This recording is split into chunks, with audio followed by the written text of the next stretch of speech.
You do not get free health care. You do not get free health care.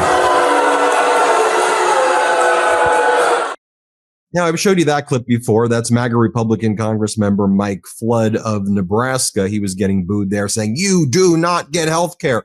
A lot of his constituents, though, who were at that town hall wanted to know, why are you covering up the Epstein files? Why is Donald Trump out there helping a convicted sex trafficker like Ghislaine Maxwell? And Mike Flood gaslights his audience and says, look, we're going to have Ghislaine's deposition. It's happening right away. We're doing all this stuff. We're being super transparent. No, you're not. You're out there trying in every way to give Trump the space to cover this up and block for it. But here was MAGA Republican Congressmember Mike Flood when asked about Epstein. Let's play it. Okay, next question. Why are you covering up the Epstein files?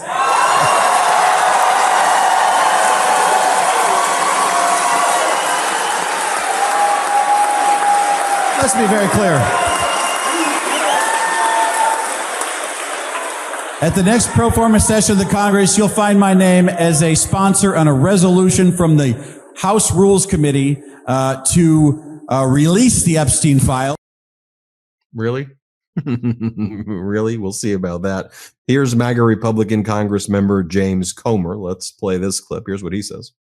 The media has tried to make it out that Republicans didn't want to get to the bottom of this. The Republicans didn't want to be transparent. I can assure you Republicans want transparency more than Democrats, and we're going to do our job. We're going to provide oversight, and I think that we've got an administration that wants to be transparent. So I'm anxious to get started with this, and hopefully we'll be bringing people in very soon to depose them and interview them.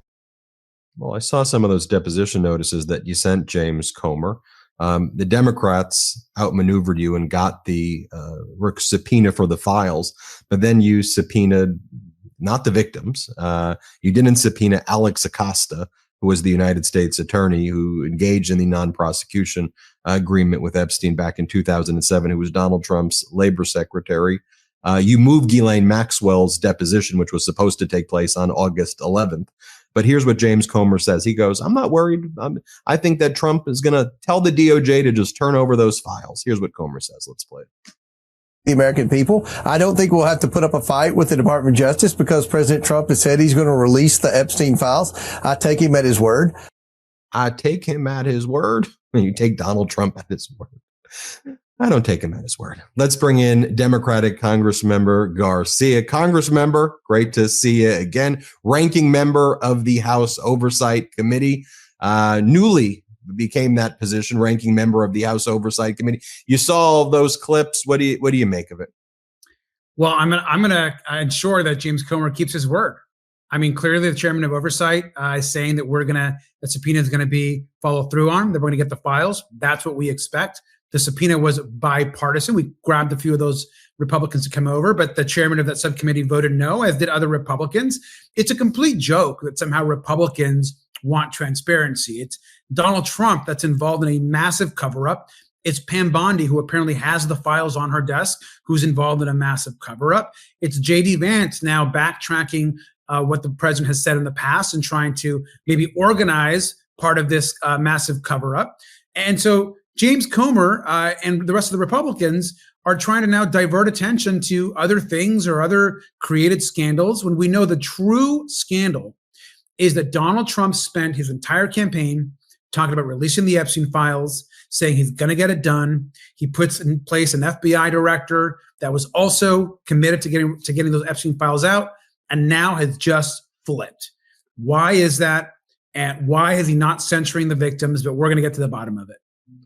So here we are, August 2025. They put the Trump regime put 1,000 like it's like a serious number, 1,000 FBI agents and DOJ lawyers to go through these files. And now we're learning to find Donald Trump's name and redact the references every time Donald Trump was mentioned.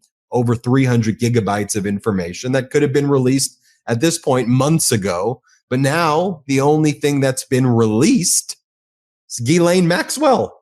No one said even talk to her, yet alone release her. And they moved her to a minimum security facility in Camp Bryan prison in Texas, right next to the Texas A&M college that has a lot of these restorative justice programs where you work with the students there because it's a minimum security female facility. A sweetheart deal. It happened in plain view. I know what's in those Epstein files must be bad based on the way Trump's reacting, but what about what's happened just right now in front of us all, promoting the sex trafficker? That's exactly right. And a couple of things are really important here. I mean, number one, let's remember who actually cut this deal with Ghislaine Maxwell. Todd Blanche, the Deputy Attorney General, was Donald Trump's personal lawyer before joining the Justice Department. Literally Donald Trump's personal lawyer before he became president. He becomes Deputy AG, and now he is the one actually somehow working with Ms. Maxwell on what is likely some kind of reduced sentence. She's trying to get a pardon. This is just complete corruption, clearly, right? And then she gets this reduced sentence. She's not up for a reduced facility. This the new kind of place where she's going to be at that is much lighter. She can roam free. It's really not this maximum security situation where she should be in. And she's not eligible for even in the rules. And so Todd Blanche moves her to this. Why? Because obviously he wants her broadly involved in some kind of cover-up that they're all right now trying to put together. And what's really concerning about all this, and of course this is my opinion, but what's really concerning about this is that you have this woman who we know is a convicted sex trafficker, a known liar. She's a monster. She's hurt young women. She's hurt girls, minors. She's been involved in some of the most sick actions a person could do to other women and girls. And yet Todd Blanche moves her to this new facility. Donald Trump is unwilling to say one negative thing about her. And this idea that he might be considering some kind of reduced sentence or pardon is shameful. And it's all because we think Donald Trump wants to continue to hide the fact that he's in these files. And remember, the DOJ's already told, according to reporting, the DOJ's already told Donald Trump that he's actually in the Epstein files. As far as what they say, what they implicate, we don't know yet, but we need to find out. So call me a cynic here, but I feel like the MAGA Republicans in Congress, led by Mike Johnson and James Comer, are not going to let these files get released by the Department of Justice. And they're not going to allow Ghislaine Maxwell to ever have a real deposition under real terms by the House Oversight Committee. I want to know what you're going to do to push back. But let me give you these data points. So James Comer has already moved that deposition under the auspices of we're just negotiating in good faith with Ghislaine Maxwell's lawyer. So we just pushed it back until after the Supreme Court rules on her petition for a new trial. But then she had a list of other demands, habeas corpus petition, and she gets the questions in advance and all of these things. And she, as far as I know, hasn't assured everyone that she won't invoke her Fifth Amendment rights and just not talk. So that's Ghislaine. And then call me the cynic as well here. But I feel like Comer then sent these deposition notices to all of these other people like Roberto Gonzalez and James Comey and Bill Clinton and Hillary Clinton and all these other people, which is fine. You want to do that. But I kind of feel like he's then going to say, well, that's how James Comer did. Well, they haven't responded. They haven't done it yet. So why should the DOJ have to do it? It's a big deep state cover up. So as long as they're not responding, the DOJ doesn't have to respond. Pox on everybody's houses. To me, that's what he's setting up for. You think I'm cynical? You think that's where he's going? What are you going to do to fight that? I mean, I don't think it's cynical because I think Republicans they'll do whatever they can to protect Donald Trump. They don't really care about anything else. So I don't think it's cynical. Look, I think right now I'm going to take James Comer at his word. He has said that he is interested in getting the files, the full files. Of course, we want to protect the victims in any redactions, but only the victims. And he has moved forward and issued that subpoena. Let's see what his reaction is when we get response from the DOJ. But he can't have it both ways. He says he wants the files. He says they're going to be released. He says Donald Trump wants transparency. Well, let's see it then. Let's see what actually happens. And so we're going to hold him to his public comments and his word, which has been pretty clear, in my opinion. The other piece I think is really, really critical in this moment is the Republicans keep trying to somehow create some kind of opportunity for Ms. Maxwell to redeem herself. This is a vile person. We should be censuring the victims. We have members of our Oversight Committee that are right now working to try to create a hearing or opportunity for victims to come forward, those that may want to, so that we can actually hear from them. Those are the voices that we need to be hearing from. And look, Republicans can bring in whoever the hell they want, depose whoever they want. They have the majority to do so, and go ahead. We have said, we don't care who's implicated. I don't care how powerful you are, what political party you're in, if you are an elected official, a powerful business leader. If you cause harm on these women and girls, we do not care. You should be exposed, and we should have justice for the victims.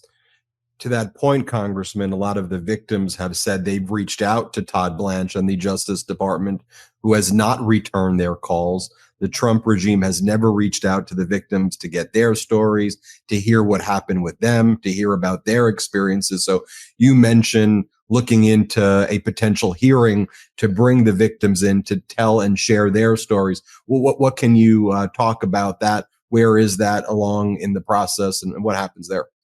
Well, we've made that request. We are obviously the Oversight Committee and the team. There is communication happening, of course, with a variety of folks involved in this broader case, including people that have been involved with and represent the victims. And so we're treading very carefully. We want to be very respectful that the victims are not re-traumatized, that they've gone through a horrific experience, and that we protect those that want to have their privacy intact, that we respect that. And so that's really critical to our work. But we're not going to let this issue go. And if there are victims out there, and we've been communicated with some folks that want to tell their story or want to come forward, they know that they can contact the Oversight Committee, and that we will listen and do whatever we can to work with them to protect their identity. If they want to be public, we are there. And we've said that to a lot of folks, and we are definitely having some conversations. Congressman Garcia, ranking member of the House Oversight Committee for the Democrats. Thanks for joining us as always. Thank you. Everybody hit subscribe. Let's get to 6 million subscribers. The truth is more important than ever. Check out our new Truth Over Lies collection at store.MeidasTouch.com. All 100% USA union made.